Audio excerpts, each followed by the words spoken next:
मुख्यमंत्री से लेके और भाजपा के नेता तक मंचों से बोलने लगे, इतने vote, 4 lakh crore vote cut गए, इतने वोट कट गए, ये वोट कट गए, हाय तौबा मचा दिए।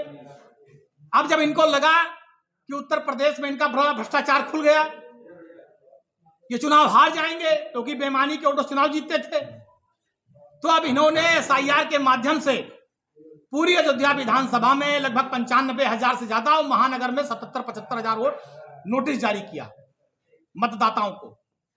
अब आप सोचिए कि एसआईआर के बाद जो नोटिस जारी हुई पहले प्रक्रिया में, जिन नोटिस का लोगों ने जवाब दे दिया, वो जवाब फीड नहीं किए गए।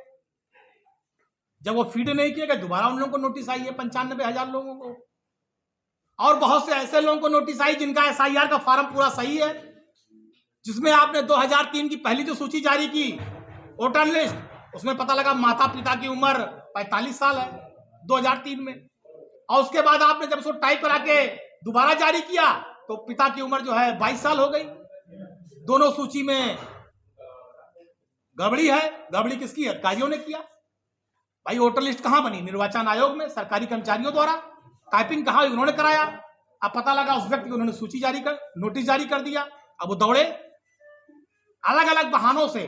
और जो सबसे बड़ा आरोप है, केवल जो समाजवादी पार्टी का हमारा मूल मतदाता है, हमारा मुस्लिम भाई, हमारा यादव भाई, भारी संख्या में इन्होंने नोटिस जारी किया है।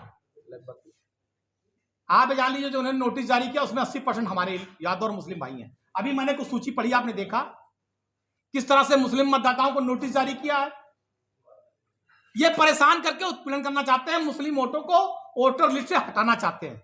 मैं ये चेतावनी देके कह रहा हूं, जो अधिकारी कर्मचारी लोकतंत्र में वोट से खिलवाड़ करेंगे, निर्वाचन आयोग की गाइडलाइन का दुरुपयोग करेंगे, मतदाताओं के वोट को काटेंगे, लोकतंत्र में वोट देने से वंचित करेंगे, सड़क से लेकर न्यायालय तक ऐसे अधिकारी कर्मचारी चाहे जितनी बड़ी कुर्सी पर बैठे होंगे उनके खिलाफ लड़ेंगे, उनको जेल भिजवाएंगे, और जो भी ज्यादा से ज्यादा कठोर दंड होगा उसका लिए लड़ाई लड़ी जाएगी। ऐसे अधिकारियों के ये बेईमानी चलने नहीं देंगे। और जो अब रमजान का पवित्र महीना शुरू हो रहा है 18-19 तारीख से, आपने नोटिस, अभी नोटिस घर घर पहुंची नहीं है। अभी नोटिस घर घर पहुंची नहीं है। बीएलओ कितने दिन में नोटिस पहुंचाएंगे? फिर आप बताइए, लोग भूखे रहते हैं दिन भर, कौन आएगा?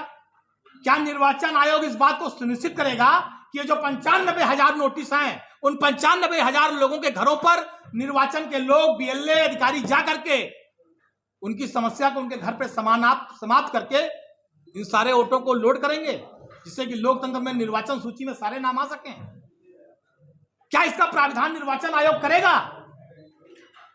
जिन लोगों को पहले नोटिस का जवाब दिया कई दिन परिश्रम करके, जिनकी फीडिंग नहीं हो पाई, उसके जिम्मेदार जो अधिकारी हैं, क्या निर्वाचन आयोग उन पर कार्रवाई करेगा? क्या उन पर मुकदमा लिख के जेल भेजेगा? क्या उन पर कठोर दंड की कार्रवाई होगी?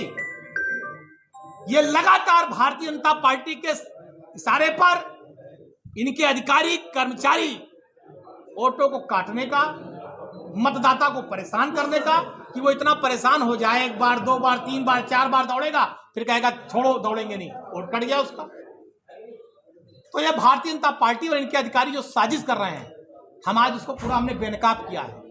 लगातार इनकी बेईमानी और साजिशें खुल रही हैं। हमारा मीडिया के माध्यम से अनुरोध है कि आप लोग सच्चाई को सामने लाइए।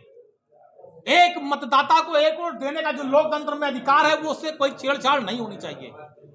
किसी को भी वोट काटने का अधिकार नहीं है लोकतंत्र में, और ये लगातार वोट काटने का काम कर रहा है। वोट काटने की साजिश है। जिला निर्वाचन अधिकारी इसको सुनिश्चित करें कि ये जो 95,000 नोटिस अयोध्या विधानसभा में है, 95,000 लोगों से इनके बीएलए अधिकारी मिलकर घर घर जाकर उस नोटिस को समाप्त कराएं, उसकी त्रुटियों को दूर करें, क्योंकि ये सारी त्रुटियां इन सरकारी कर्मचारियों द्वारा और निर्वाचन आयोग द्वारा है। जो मतदाता, उसकी कोई कमी नहीं है। ये इनकी कमियों से नोटिस आई हैं, निर्वाचन अधिकारियों के और निर्वाचन विभाग के।